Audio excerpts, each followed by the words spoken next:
দর্শক, জাতীয় স্মৃতিসৌধ থেকে সরাসরি যুক্ত হচ্ছেন সহকর্মী আশিকিন প্রিন্স।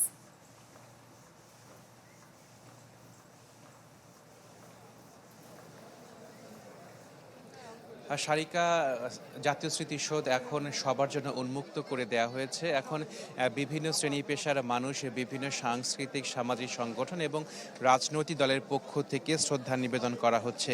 সবাই গভীর শ্রদ্ধায় স্মরণ করছেন ৭১-এর বীর শহীদদের, যাতে রক্তের বিনিময়ে আমরা পেয়েছি স্বাধীন সার্বভৌম বাংলাদেশ, একটি পেয়েছি লাল সবুজ পতাকা।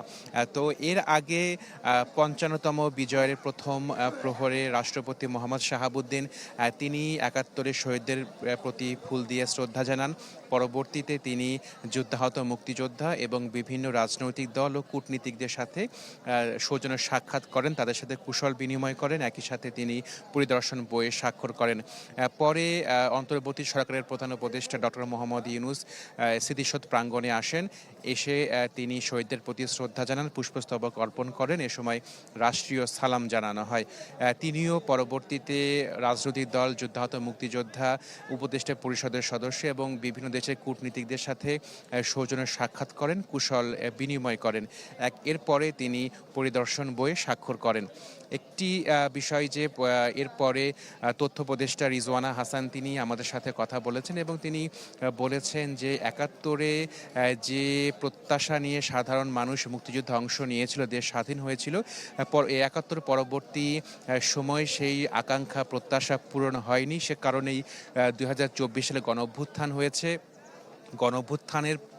গণঅভ্যুত্থানের পরে সরকারের পক্ষ থেকে প্রয়োজনীয় ব্যবস্থা গ্রহণ করা হয়েছে পরিবর্তিত বাংলাদেশের সংস্কারের জন্য, এবং আগামী ১২ই ফেব্রুয়ারিতে যে নির্বাচনটি হবে সেই নির্বাচনটি অবাধ, সুষ্ঠু এবং নিরপেক্ষ হবে, এবং সেই ব্যবস্থাটি কিন্তু সরকারের পক্ষ থেকে করা হচ্ছে বলে তথ্য উপদেষ্টা জানিয়েছেন। একই সাথে তিনি বলেছেন যে নির্বাচনটি যাতে সুষ্ঠুভাবে সম্পন্ন না হতে পারে সেজন্য একটি পক্ষ কাজ করছে, প্রতিপক্ষ সুসংগঠিত বলেও তিনি কিন্তু দাবি করেছেন, এবং তিনি বলেছেন যে প্রতিপক্ষ পেছন থেকে আঘাত করার চেষ্টা করছে। তো সেই ক্ষেত্রে দেশবাসী সহ সবাইকে তিনি সতর্ক থাকার আহ্বান জানিয়েছেন, এবং এক্ষেত্রে সবারই যাতে নিরাপত্তা বাড়ানো হয় সেই ব্যবস্থা কিন্তু সরকারের পক্ষ থেকে করা হয়েছে। একটি বিষয় যে যারা জুলাই অভ্যুত্থানে অংশ নিয়েছিলেন তাদের নিরাপত্তার বিষয়টি নিয়েও প্রশ্ন করা হয়েছিল তথ্য উপদেষ্টাকে, এবং তিনি বলেছেন যে সবারই নিরাপত্তা বৃদ্ধি করার চেষ্টা করা হচ্ছে এবং সরকার প্রয়োজনীয় সব ধরনের ব্যবস্থাই গ্রহণ করবে। তো এই যে এই সময়ে অন্তর্বর্তী সরকার ঠিকমতো কাজ করতে পেরেছে কিনা, তো সেই প্রশ্নের উত্তরে তথ্য উপদেষ্টা বলেছেন যে সফলতা বা বিফলতার কোনো বিষয়টি নেই। যে অবস্থায় তারা দায়িত্ব নিয়েছিলেন, একেবারে তলানীয় অবস্থায় যখন দেশ ছিল তখন তারা দায়িত্বটি নিয়েছেন। পরবর্তীতে সেই অবস্থা থেকে তাদের কাজ করতে হয়েছে। সেই ক্ষেত্রে সফলতা বা বিফলতা সেটি জনগণই মূল্যায়ন করবে বলে তিনি কিন্তু বলছেন। তো এখন জনসাধারণের জন্য এই সাভার স্মৃতিসৌধ প্রাঙ্গণ উন্মুক্ত করে দেওয়া হয়েছে। বিভিন্ন শ্রেণী পেশার মানুষ, বিভিন্ন বয়সের মানুষ তারা এই জাতীয় স্মৃতিসৌধে আসছেন, বীর শহীদদের তারা শ্রদ্ধায় স্মরণ করছেন, এবং তারা বলছেন যে বিগত দিনে তাদের যে প্রত্যাশা ছিল সে প্রত্যাশা এবং প্রাপ্তির মধ্যে বিস্তর ফারাক রয়েছে। আগামীতে যে নির্বাচনটি হবে, নির্বাচনের মাধ্যমে যে সরকারটি আসবে সেই সরকার তাদের প্রত্যাশা পূরণ করতে গুরুত্বপূর্ণ ভূমিকা পালন করবে বলে তারা কিন্তু প্রত্যাশা করছেন। তারা বলছেন যে গণতন্ত্র, মানবাধিকার, আইনের শাসন, ন্যায় বিচার, অর্থনৈতিক মুক্তি যে প্রত্যাশা ছিল সেটি এখনও পূরণ হয়নি। পরবর্তী সরকার, বিশেষ করে রাজনৈতিক দলগুলো এই প্রত্যাশা পূরণে অগ্রণী ভূমিকা পালন করবে বলে এখানে যারা এসেছেন শহীদের প্রতি শ্রদ্ধা জানাতে তারা কিন্তু সে প্রত্যাশাটি করছেন। তো এই যে বিজয় দিবস উপলক্ষে সাভার স্মৃতিসৌধ প্রাঙ্গণে নিরাপত্তা ব্যবস্থা জোরদার করা হয়েছে। এখানে আইনশৃঙ্খলা বাহিনীর সদস্যরা রয়েছে, একই সাথে সিভিল পোশাকে কিন্তু আইনশৃঙ্খলা বাহিনীর সদস্যরা রয়েছেন। অর্থাৎ এই বিজয় দিবসকে কেন্দ্র করে এই সাভার স্মৃতিসৌধ প্রাঙ্গণে যাতে কোনো রকমের অপ্রীতিকর ঘটনা না ঘটে প্রয়োজনীয় সব ধরনের ব্যবস্থা গ্রহণ করা হয়েছে আইনশৃঙ্খলা বাহিনীর পক্ষ থেকে। তো সারিকা, এই ছিল সর্বশেষ তথ্য সাভার জাতীয় স্মৃতিসৌধ প্রাঙ্গণ থেকে। প্রিন্স, ধন্যবাদ আপনাকে। দর্শক, জাতীয় স্মৃতিসৌধ থেকে যুক্ত হয়েছিলেন সহকর্মী আশিকিন প্রিন্স। RICL TMX, যুগের পর যুগ স্থাপনা থাকে মজবুত। দর্শক, এবার জাতীয় স্মৃতিসৌধ থেকে যুক্ত হচ্ছেন আমাদের আরও একজন সহকর্মী জিনিয়া কবির সূচনা। সূচনা বিজয় দিবসের শুভেচ্ছা জানাই। আমরা কালই দেখেছি জাতীয় স্মৃতিসৌধ নতুন রূপে সেজেছে, আজ যেন তার পরিপূর্ণতা পেল। জনসাধারণের জন্য উন্মুক্ত করে দেওয়া হয়েছে। কেমন দেখছেন সেখানকার পরিস্থিতি, সেখানকার জনসাধারণের উপস্থিতি?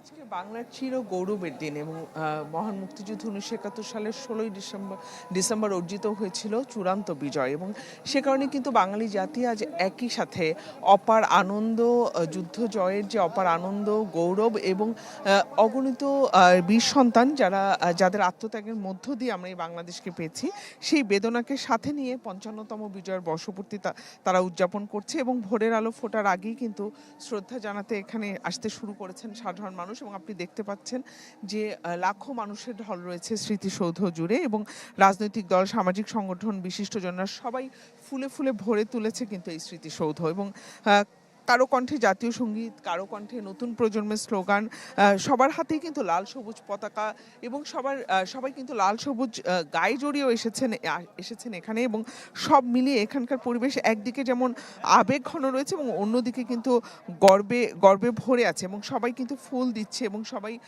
জাতির সূর্য সন্তানদের স্মরণ করছে শ্রদ্ধা ভরে। এবং এখানে কিন্তু এসেছেন মুক্তিযোদ্ধারা, যারা কূটনৈতিক রয়েছেন, রাজনৈতিক দলের নেতারা সহ সর্বস্তরের মানুষ এসেছেন স্মৃতিসৌধে শ্রদ্ধা জানাতে। এবং আজ বাঙালি জাতির চির গৌরবের দিন, যেটি আমি শুরুতেই বলেছিলাম। এবং আরেকটি বিষয় সেটি হচ্ছে যে যত সময় গড়াচ্ছে তত কিন্তু আমরা মানুষের ঢল আরো বেশি দেখতে পাচ্ছি, এবং সেই মানুষের জনস্রোত কিন্তু এসে মিশেছে স্মৃতিস্তম্ভে। এবং এখানকার প্রতিটি পাথর যেন সাক্ষী দিচ্ছে সেই বীরত্বের, যে সূর্য সন্তানরা এই বাংলাদেশকে এনে দিয়েছে, তাদের শ্রদ্ধা ভরে স্মরণ করছে পুরো জাতি।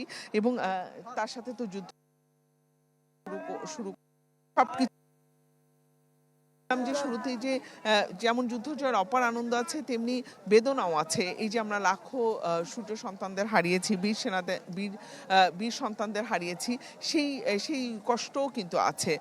একই সাথে শোক এবং আনন্দের মিশেল এই 16ই ডিসেম্বর এই মহান বিজয় দিবস তারিখা। এবং এখানে লাখো মানুষের ঢল, ফুল হাতে, ব্যানার হাতে, একটি কথাই কিন্তু বারবার বলছে তাদের প্রতি শ্রদ্ধা এবং ভালোবাসা জানানোর জন্য।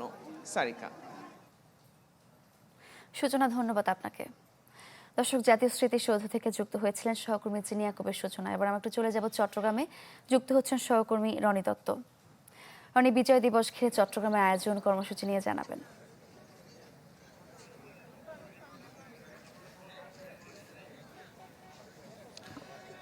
সারিকা, চট্টগ্রামে আমরা দেখেছি আচ্ছা ভোরের আলো ফোটার সাথে সাথেই ঠিক 6:30টার দিকে চট্টগ্রাম কাট্টলি যে স্মৃতিসৌধ রয়েছে, সেই স্মৃতিসৌধে শহীদদের প্রতি শ্রদ্ধা জানাতে অসংখ্য মানুষের এখানে মিলন মেলা হয়েছে। একই সাথে আমরা দেখছি তারা শহীদদের প্রতি শহীদ স্মৃতিসৌধে বেদিতে শ্রদ্ধা জানাচ্ছেন। আপনারা এখনো দেখছেন নানা শ্রেণী পেশার মানুষ তারা কিন্তু শহীদ বেদিতে এসে ফুলেল শ্রদ্ধা জানাচ্ছেন।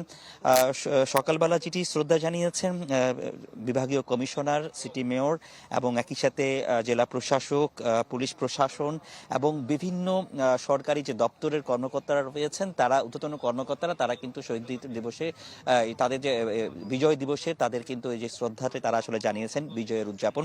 এবং সাধারণ বিভিন্ন সামাজিক সাংস্কৃতিক সংগঠনের তাদের যে নেতাকর্মীরা রয়েছেন তারাও কিন্তু এখানে এখানে শহীদদের প্রতি শ্রদ্ধা জানিয়েছেন এবং বিজয় দিবসের যে আনুষ্ঠানিক উদ্বোধন, যেই আনুষ্ঠানিকতা সেটি কিন্তু তারা আসলে এখানে করেছেন। তবে সবার কাছে একটি প্রত্যাশা, এখানে যারা মুক্তিযোদ্ধারা এসছেন বা প্রত্যেকে এসছেন তাদের কাছে একটি প্রত্যাশা, যে স্বাধীনতা এই 54 বছর এসেও তারা যখন স্বাধীনতার একাত্তরের যে কথা, একাত্তরের যে ইতিহাস, সেটি অনেক ক্ষেত্রে নানা ক্ষেত্রে বিকৃত হচ্ছে, সেই বিকৃত হওয়ার বিষয়টি কিন্তু তারা আসলে ক্ষোভের প্রকাশ জানিয়েছেন এবং জানিয়েছেন একটি প্রকৃত স্বাধীনতা অর্জনের পর মানুষের যে বাক স্বাধীনতা এবং বৈষম্যহীন যে একটি সমাজ গড়ে তোলা, একটি রাষ্ট্র গড়ে তোলার যে প্রচেষ্টা, সেটি থেকে আমরা অনেক দূর পিছিয়ে আছি। সেই পিছনের দিক থেকে এগিয়ে আসার পাশাপাশি মুক্তিযুদ্ধের যে সঠিক ইতিহাস সেটি যেন তরুণ প্রজন্মকে আরো ভালোভাবে জানানো যায় এবং তরুণ প্রজন্ম যাতে বিভ্রান্ত সৃষ্টি করা না হয় সেই বিষয়টি তারা কিন্তু আসলে জানিয়েছেন। তাও এছাড়া বিজয় দিবসের নানা উদযাপন রয়েছে। যে চট্টগ্রাম এম এ আজিজ যেটিকে আছে চট্টগ্রাম জেলা স্টেডিয়াম, সেই জেলা স্টেডিয়ামে সেখানে কুচকাওয়াজ রয়েছে। এছাড়া বিভিন্ন সামাজিক এবং সাংস্কৃতিক অনুষ্ঠানও কিন্তু বিভিন্ন পাড়া মহল্লার রয়েছে। তো এই ছিল এখানকার সবশেষ অবস্থা। সারিকা। রনি, ধন্যবাদ আপনাকে। দর্শক, চট্টগ্রাম থেকে সেখানকার আয়োজন কর্মসূচি নিয়ে জানছিলাম।